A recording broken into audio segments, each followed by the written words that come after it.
Yeah, so keep it simple, keep it timeless, and most definitely keep it black and white, which is more advice you get given at university or starting off anything. But I kind of want to challenge all of this basic advice and maybe get you to maybe understand the deeper meanings behind creating a logo and why certain logos fail or why some succeed.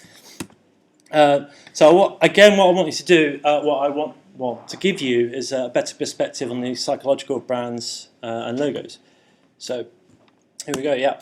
So firstly, why should we keep a logo simple more than a complex one? But in honesty, that isn't necessarily always the case.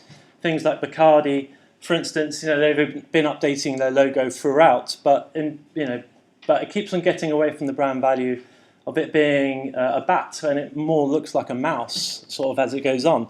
So basically, they've come back to what their logo actually looked like when they first came out. So it's a beautiful, detailed logo, and again using a strong font to represent their brand.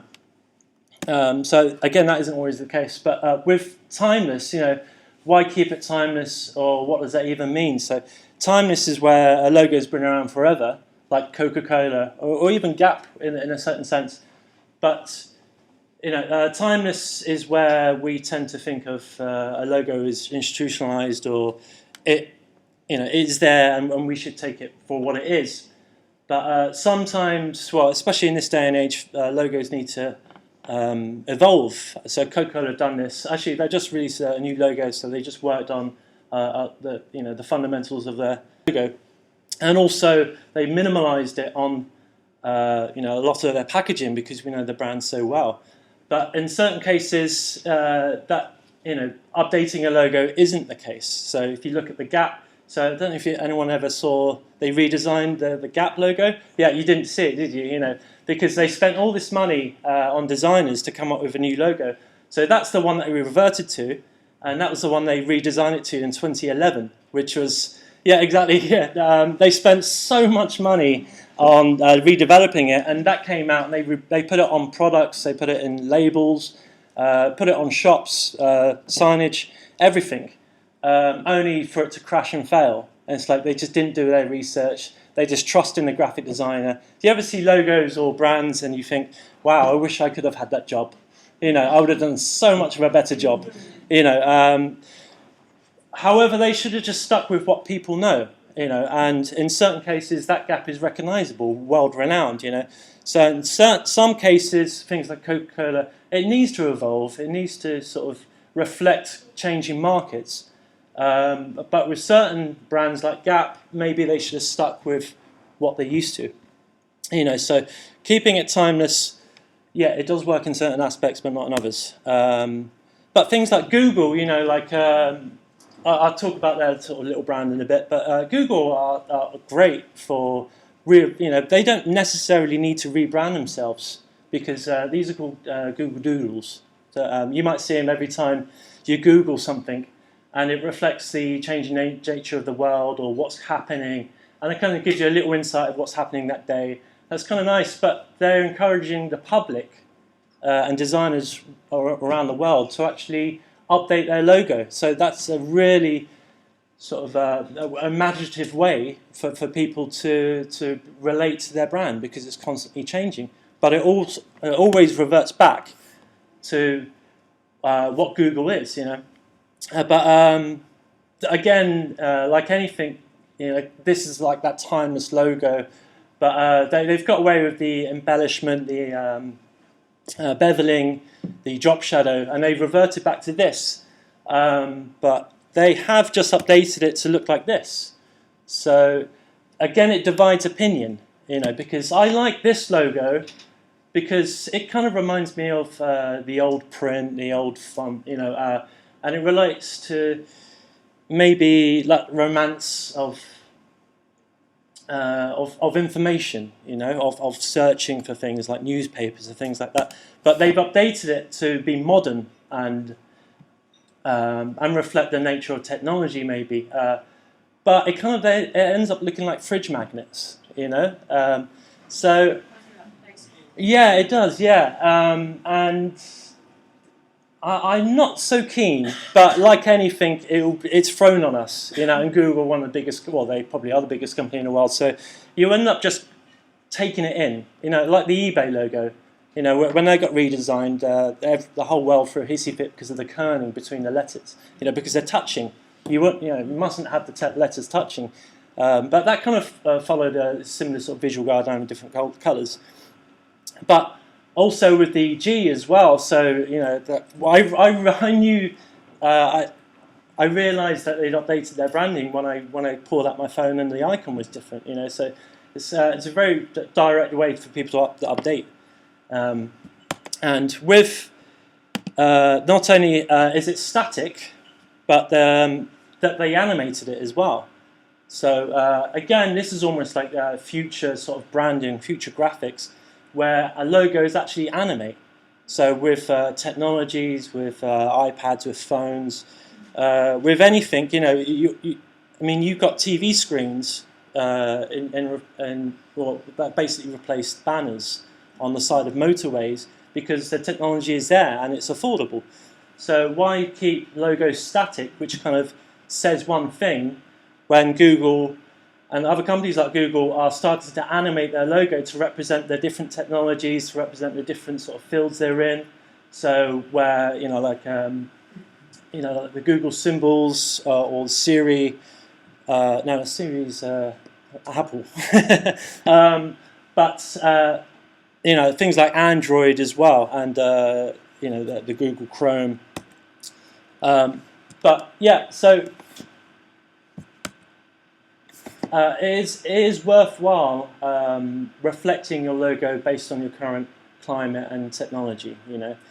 People find it more relatable to what it is that the product that you're trying to get, or the service that you're trying to hand over.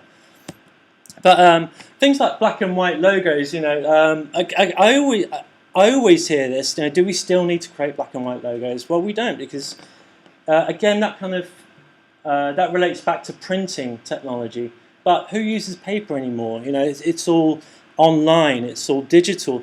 So black and white, you no longer need to create your logo in a black and white version of it because it's just simply not used anymore. So understanding the fundamentals behind logo design allows you to focus on what's important to make better decisions and to design based on evidence versus convention.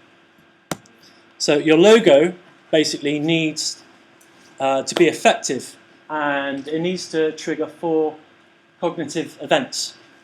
So I'm going to be reflecting on the ARRM model as developed by William Lidwell, which I feel, I've done loads of research into the logo design and branding, and I feel this kind of represents the fundamentals of what it is that builds a good logo. So if you have a company, you develop the name of the company, the direction you want to go into, and don't stop and don't just work with a logo that you sketched up yourself. Don't be convinced that, all I'm saying is seek other people's advice, but also question the design ethic of your graphic designer. Don't just throw money at them.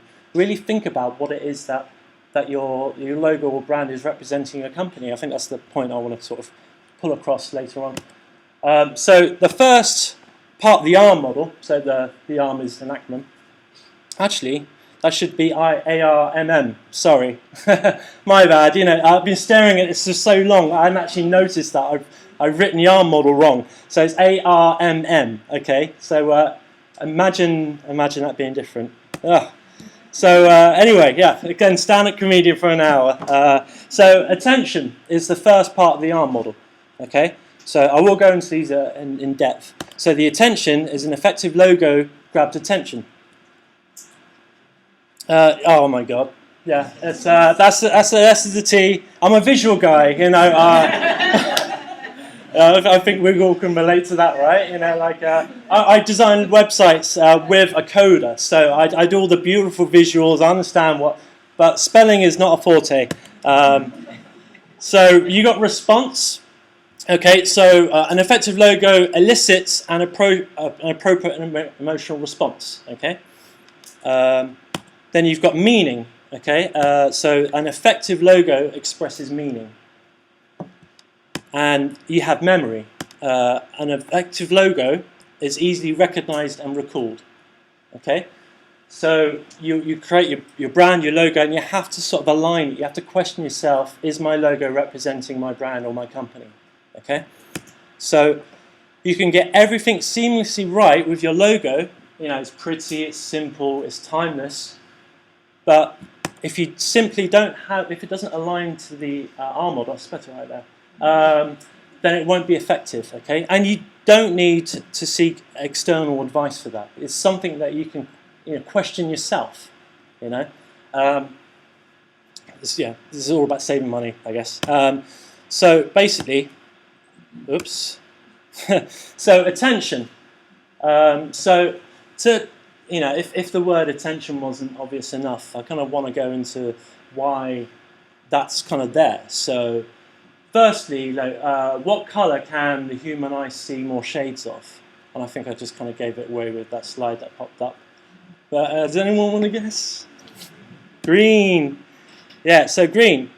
So that all stems from Neophilic man. Where we're hunters and gatherers, where we had to basically understand what was good food, based on the shade of green, or what to avoid. But also, it reflects on predators. I couldn't find like a tiger or a lion, so I subtly found a cat in a bush. The reason why we see shades of green is so we can point out the information in between the lines, kind of like this cat. But also, dogs have two cones eyes. So I think that's it's blue and yellow. I think, yeah. Where human has 3, birds have 4, and the mantis ray, not the mantis ray, the mantis shrimp, kind of less exciting, but the mantis shrimp has 12.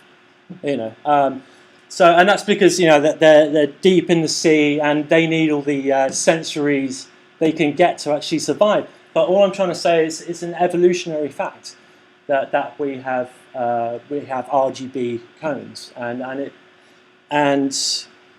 it relates to the kind of attention that we seek out.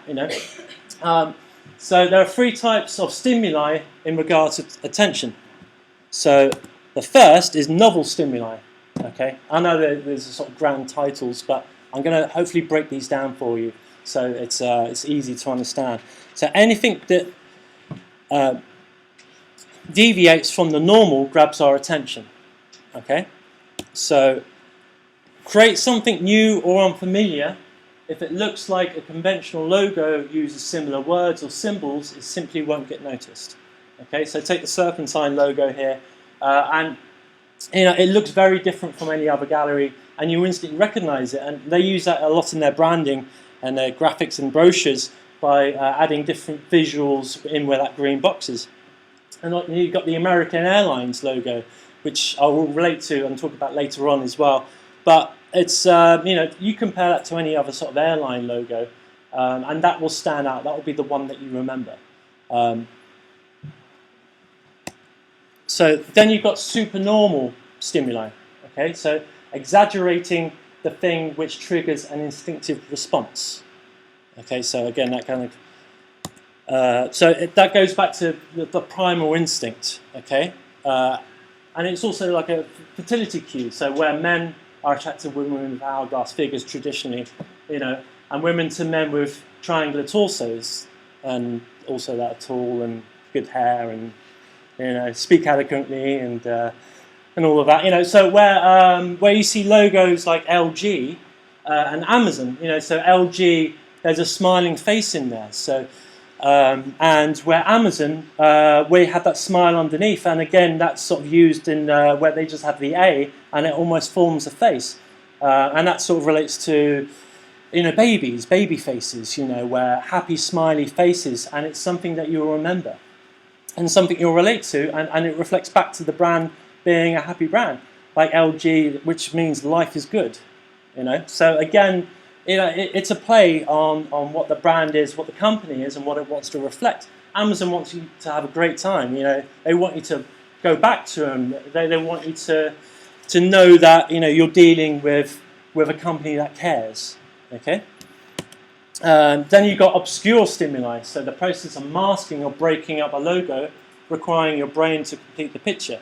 It's a bit Krypton factor kind of stuff, but that kind of goes back to that picture of the cat, So even though the cat is obscured by the bush, the green sort of lines, your brain instantly figures out that that's a cat, and you have certain logos like the USA logo, where the S is obscured, but you see the S, or the more famous, the Peacock NBC logo, where the pearls, the pearl drops are actually the plumes, and the reason why it's a peacock is because it's cut out from the logo itself. So again, the obscure stimuli, So again, brains are evolved to pay attention to the incomplete patterns. Okay. Which it's kind of fun. I quite like working out logos. Not to the extent where I'm there for an hour. But if your brain can figure out straight away, then it's something that works really well. So the next model is response. Okay. So you need the right emotional response. So in order to design a logo that triggers the right emotional response, we need to make sure the basic shapes and typefaces align with the emotional tone of the brand. So aggressive stimuli, there's two, there's aggressive and submissive. So aggressive stimuli include angular shapes such as triangles, vertical lines, asymmetry in their elements. So these shapes and attributes signal dominance, authority, boldness, and action. So it's something that, once you understand, you see it everywhere. You see brands for what they are or what they're trying to represent. So things like these three logos here, so they're all using those attributes of dominance, authority, boldness, and action. So things like Adidas, it's an aggressive brand. The shape of the triangle is like a mountain, but it's clever because those lines are stepped. So it's almost like showing you like a treadmill, like the brand wants you to succeed, to reach the pinnacle of the top, the mountain. So a lot of brands, you don't quite realise that they're very, very clever. Like the Mitsubishi Motors one, so Mitsubishi is free, is the Japanese word for free. And then the Bishi is diamond. So the logo is very cleverly laid out, so it's got 3 diamonds in there. And reflects the actual name, and again that in turn creates a triangle. So that represents authority, boldness, and action. But also you get a good sense of what the company is and what the product you're buying into. So you see a lot from a logo, even about the expensive car that you're buying into. Like the E in the EA, that's slanted forward. And it's got those horizontal lines in there as well, and those vertical sort of edges. So again, it's what kind of product you're going to be buying, or what game that it is that you're going to be sort of buying into. So it's all sport with EA, And then HP was another one of those logos that almost hit the shelves. But in 2011, they redesigned it to be 4 vertical lines, And again, it's like a graphic designer's dream to come up with a concept which really reinvents the brand and really pushes it forward. To the extent where they imagined it in the future, it'd just be 1 line. So you again, that obscure stimuli, and they're trying to sort of train us to work our evolutionary brains to recognise that brand from the very beginning, from 1941 to that vertical line. But that HP at 2011 didn't hit the shelves. It was more of a design, but once they kind of researched the market, they realised that was way too aggressive for a consumer company. So HP, I love the logo. It'll pop up. I think we've already had, but it might pop up again. But the HP is that light blue, and you kind of get the feeling that it's a caring company, that it's going to be a good product that you buy, and they won't shout at you when you phone up because your printer's broken. You want them to to be a loving company. So that was just way too aggressive, way too dominant. So again, if you've got a great idea for your logo, just maybe ask somebody else first. You know, like, don't just sit in a room like I did with my my keynote and get somebody to go over it and make sure that you're not spelling things wrong, because you look at something so much and you convince yourself that it's a fantastic product, it's a fantastic brand, but if you don't get out there, if you don't question it, if you don't get people's responses, you won't realise that you're going in a completely wrong direction for what your brand needs to be. So friendly stimuli, in complete contrast, includes round curvy shapes, horizontal lines, symmetry and its elements. These shapes signal submissiveness, collaboration, honesty and stability. Okay, it's a lot like colours as well, like red means danger and stop. You know, where green means, yeah, it's okay, you know, have a great time, you know, go, you know. So they align, you know, with colour theory aligns quite closely to friendly and aggressive stimuli. Where, you know, you've got great brands. Okay, Starbucks is a bit, you know, we've all got our issues with Starbucks and all that, but at the end of the day, Starbucks reflects a really comfortable, relaxing coffee environment. You know, you see that logo and you think, oh great, I'll just spend an hour in there and just chill out with a book. And you kind of get that from the visuals, because it's full of curves, it's round, you know, and that, you know, that logo also sort of represents, you know, that sort of fertility cue as well, you know, like, and you just feel more relaxed because you're seeing a smiley face in there as well. The Toyota brand is great as well because, you know, you've got those ellipses represent a T for Toyota, and you know, it signals collaboration, honesty, and stability. So that for a brand, for you to invest your money to buy one of their cars, you know you're going to be looked after. You know you're going to be cared.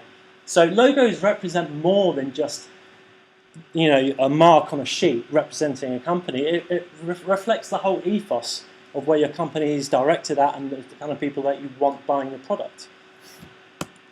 And you got, you know, so it not only works in symbolism, but in font as well. So Walt Disney, it's it's aimed at children or big adults representing children, you know, or so there's a lot of human, but there's a lot of care, you know. And again, if ignoring history and what companies do in their time, you know, or whether or not they're paying their taxes, you know, that has nothing to do with the actual brand itself from the visual that you're looking at. And then you've also got the Walt Disney. They sometimes use the Mickey Mouse symbol, which are just 3 circles, you know. So instantly recognizable and very submissive, you know, very friendly, you know, and that's all they need, you know. And that also represents like a timeless design that just doesn't need to be updated. They don't need to touch it. So then you got 3. You got the meaning, which is the third model.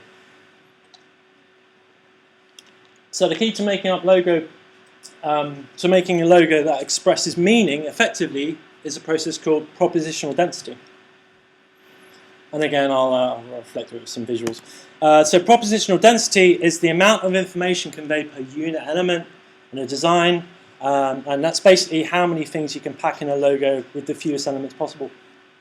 And what I mean by that, I can see a lot of notes. Let me give you a few seconds. But yeah, so you got visual elements in. There's 2 types of visual elements that make up your propositional density. Okay, and you end up sort of dividing them both, and that in a way shows you how well your brand or logo will perform. So the first is called a surface propositions. So that describes the visual elements in a logo. So the surface propositions expressed by the Obamas, but by I should have checked that over. But expressed by Obama's presidential campaign logo R, which is this one here. I'm sure you've all seen this before, which is an outright amazing logo. You know, even though over here, you know, you knew what was going on, and you got a great feeling from that president, or from the campaign, and you just knew instantly that this guy was going to shake things up. This guy was going to do something different with his presidential campaign, because no other no other candidate had pushed or come at it from a brand or from a visual point of view. It's, American politics is all shouting at each other and attacking each other.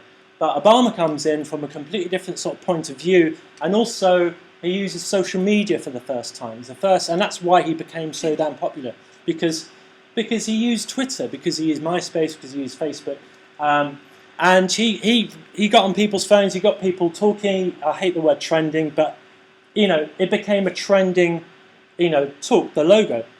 So anyway, going back to this. So the surface propositions expressed by Obama's campaign is a hollow blue circle. So one, the white interior circle, the red and white lines, and the red and white lines cutting horizontally at the lower half of the logo. So you can kind of estimate there's 4 there. So again, there it is. So you would divide that with the actual meanings of the logo.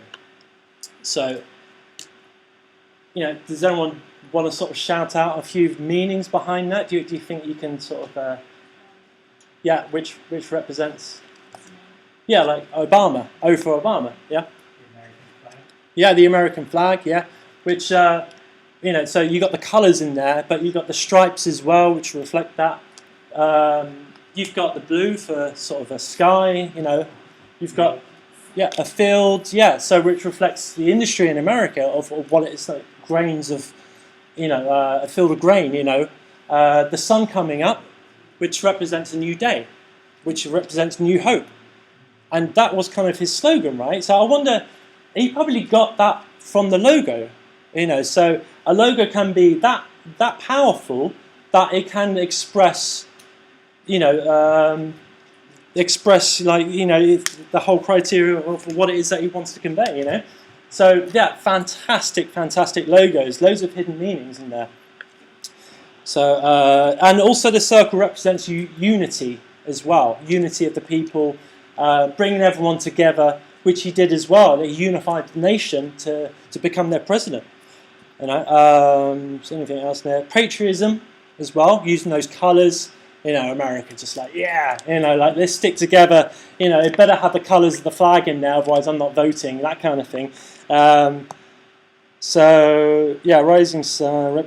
So you can estimate that there's 9 propositional values in that logo.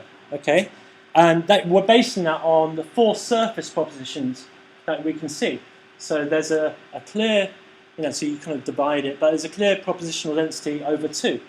And to be honest, anything over 1, if you calculate, your meanings with the amount of elements you have in your logo, so it's something that you instinctively pick out from a logo.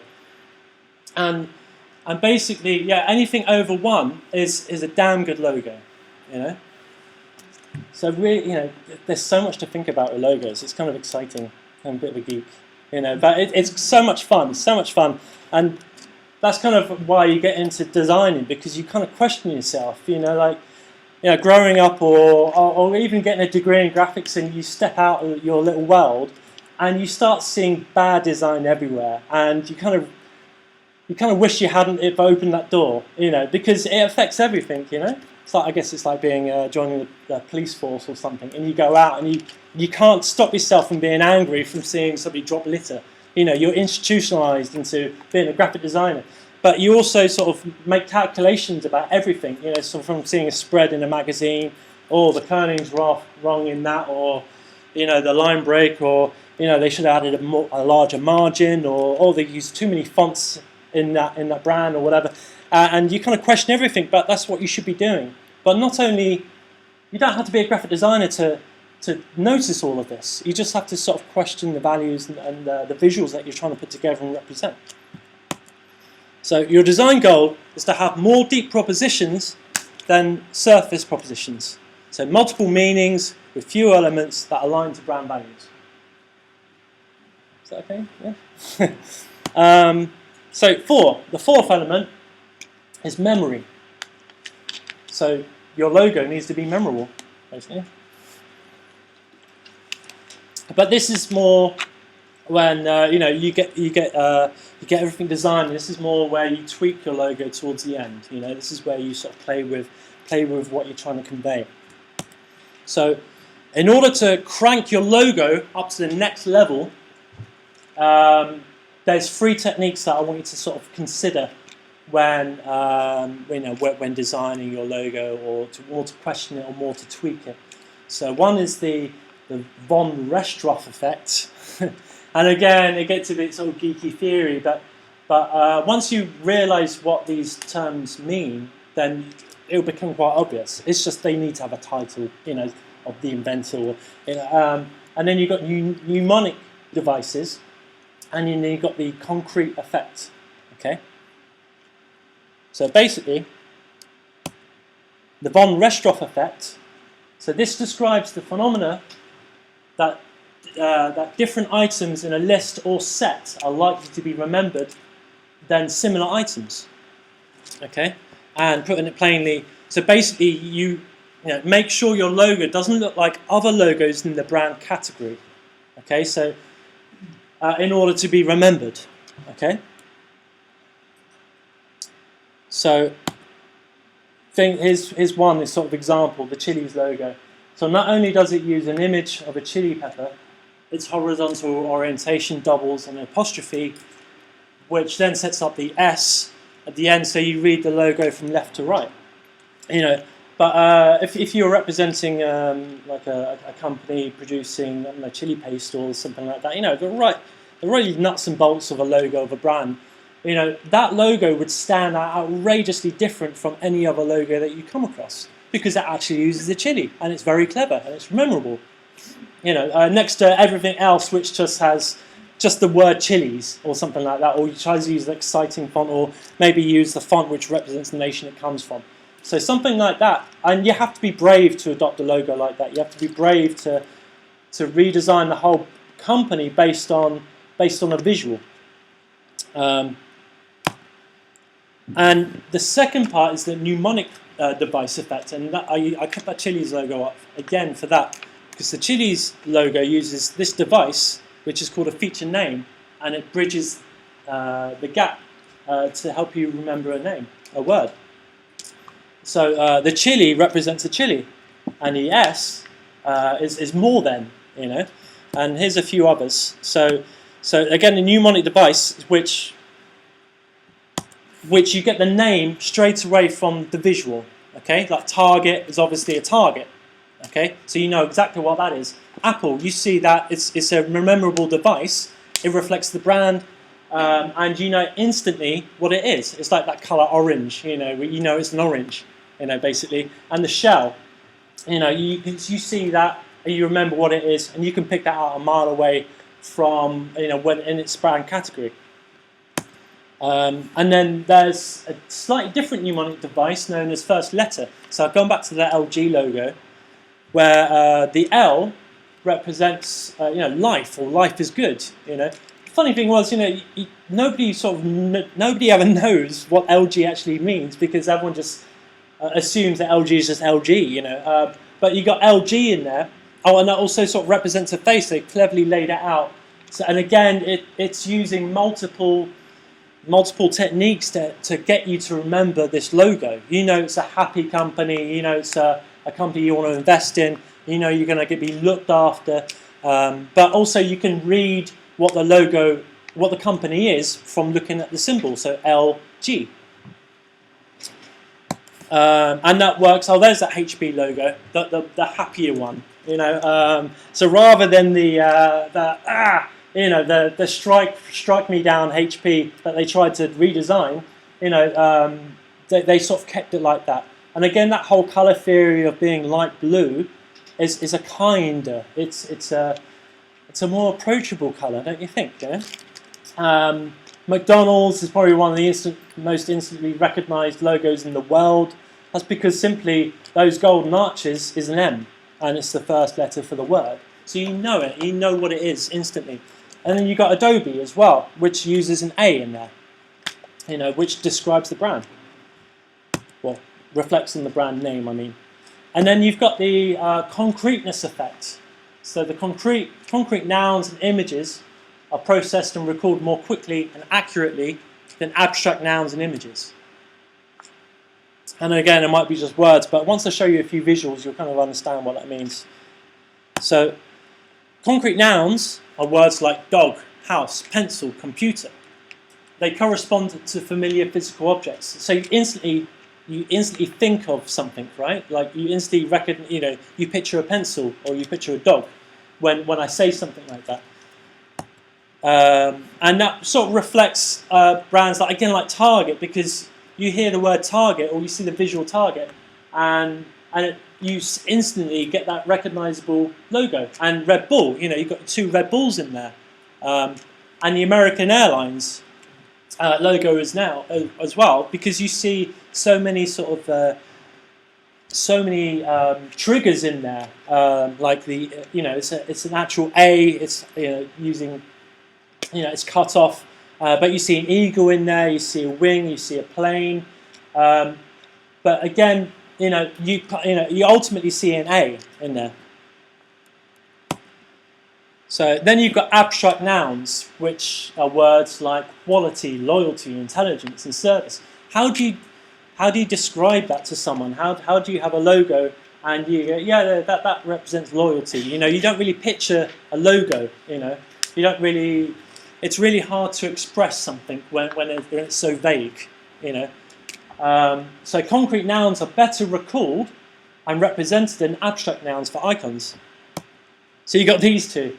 You all remember the Olympic Games again? Oh, the amount of controversy that came up with, and that had everyone pulling their hair out. Okay, and that but it tried to represent way too much. Okay, but being abstract is, people don't. The biggest problem with the 2012 logo was you couldn't see 2012 in there. Everyone just saw it as a complete mixed bag of shapes. So how does that even represent what we are trying to represent? It was a complete nightmare.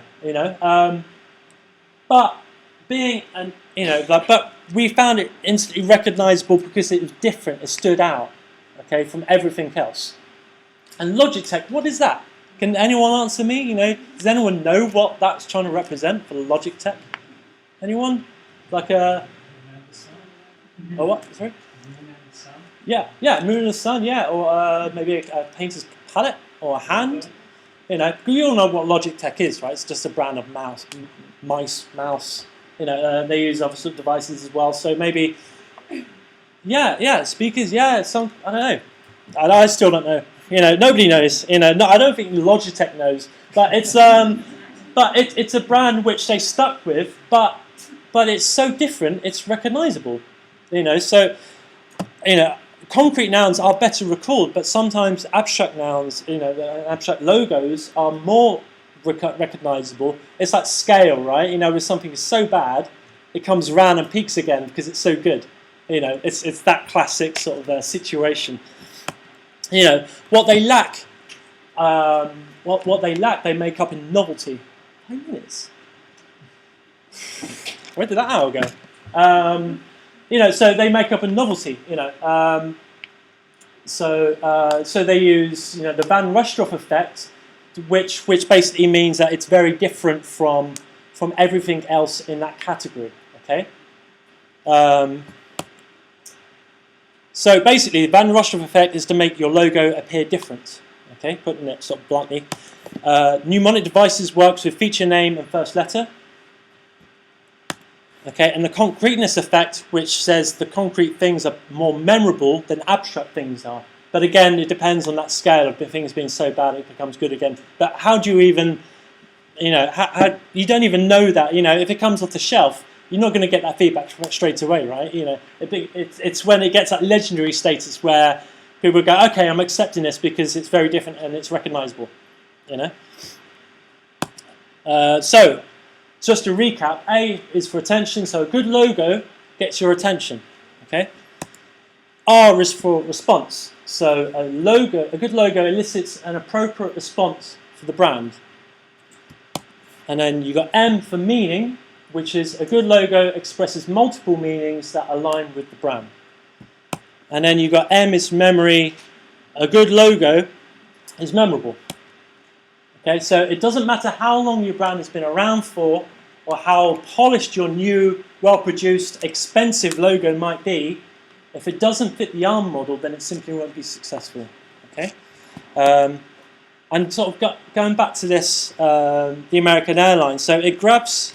So if I was to sort of recap and sort of include everything I just said, but throw it onto this logo, so it grabs attention through its novelty of its bright contrasting colours, which also represents the American flag.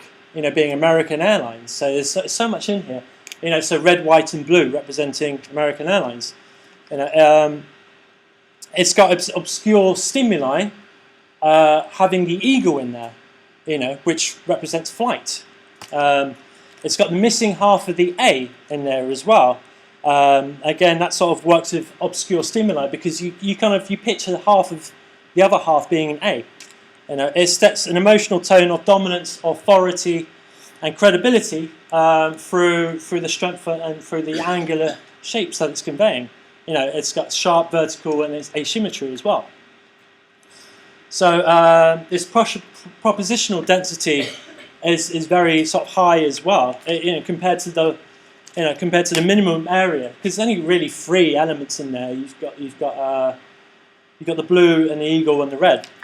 Which it's an eagle wing. It's an eagle, and it's a wing of a plane as well. But it's wings of an eagle at the same time. You know, it's memorable. It's unique. It sort of leverages on the von Restorff effect, where it's completely different from every other sort of logo in its brand category. You know, so it's a concrete sort of logo. And in all sort of scale, and everything you sort of market to, it is one of the sort of strongest sort of brand logos that we have on the market today.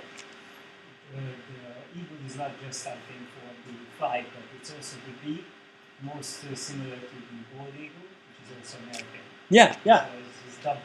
Yeah. It's like it's a double whammy, you know.